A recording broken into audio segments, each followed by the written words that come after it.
Welcome back to Ignition. I'm your host, Ian King. Now, if you live in the Philippines like I do, then you probably own one of these. It's a Toyota Fortuner diesel. Now, my Fortuner here has the big brake kit already from Run Stop, but because I forgot to check everything and maintain the brakes, it's now grinding metal to metal. So today we're actually going to show you how to fix and change all the brakes and pads in your car. Make sure when you guys decide to change your brakes at home that your car is securely jacked on jack stands on a level floor, and naturally make sure the jack stands you have are rated to carry the car.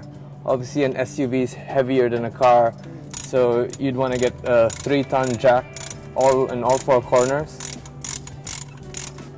So basically what I'm doing now is I'm removing the caliper from the carrier to get to the brake pads. So we're just going to wedge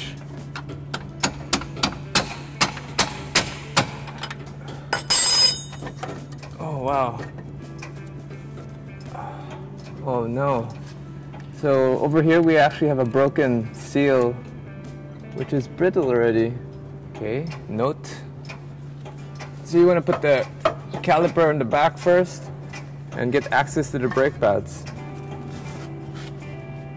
So your first sign to know if your pads are worn out is this little metal tab here. What this thing does is it actually touches the disc brake and it makes this noise. The next visual cue for us is if you actually run your finger on the rotor disc and you feel notches and grooves, it could be a possibility that you have uneven brake wear and that you need to service your pads. After removing one side, we're going to work on the other side. Now this whole process could take you up to 3 hours. You actually can do it in your house, in your garage. I do have a certified mechanic with me, so it makes the job a lot easier. So the first thing you'd actually want to do is press the piston of the brake back in.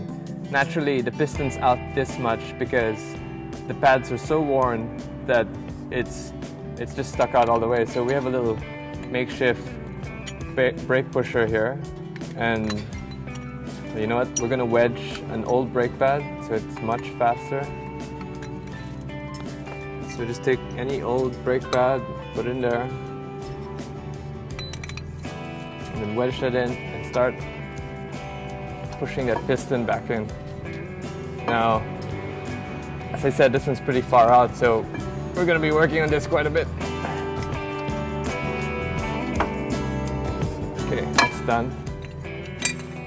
Now, because this is the brake upgrade kit from Run Stop, we actually replaced the drum brake of the Fortuner with a twin caliper brake kit. I think the kits are made in Thailand, and after I installed it, I'd say it gave me maybe an 80% brake increase over stock. So it's really worth it for me. Now, I've removed the calipers and I'm going to replace the rotor disc. Now, obviously, your first try is to yank it off, and over the years that's binded on. So what we're going to do is actually put 2 12 bolts right here in the small holes. So we're gonna torque that in evenly. So what it does, it's going to push on the inside and hopefully release our rotor. And at the same time, we're going to be hammering certain points to allow for vibration to release it. So I'm going to take a little socket wrench and evenly distribute.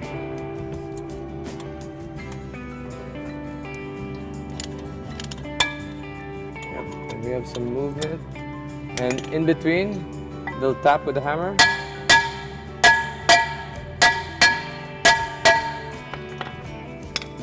So try to loosen it up and then torque again.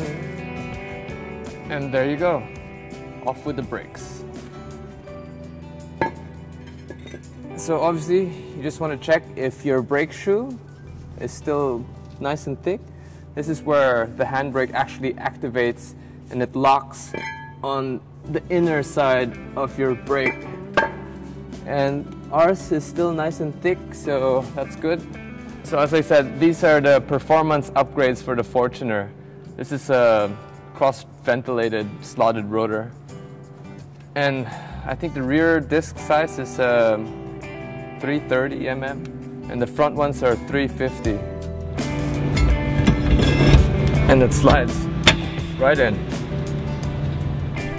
So what we're doing now is replacing the old worn-out brake pads with these new ones from Runstop.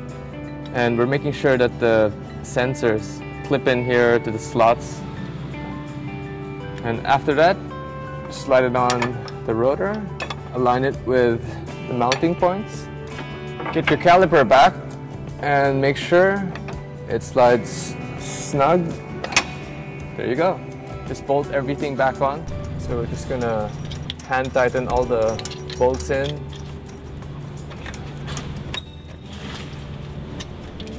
Just to make sure that everything will line up. After all that, you want to test your brakes in the shop before actually getting to the road. Now make sure you have good pedal feel. So if it feels mushy and it feels like you have a deep brake, then you better check your work again. Now, when you're bedding in your new brakes and pads, make sure that you bed them nice and evenly. I like to do the stop tech method, which is running from 120 to 40, doing deep, even braking. And I do this about 8 to 12 times and then let the rotors cool while running before slowing down. For me, this helps make sure that the pads and the rotors bed evenly. I hope you enjoyed that short segment, and now I'm going to go take it for a test drive.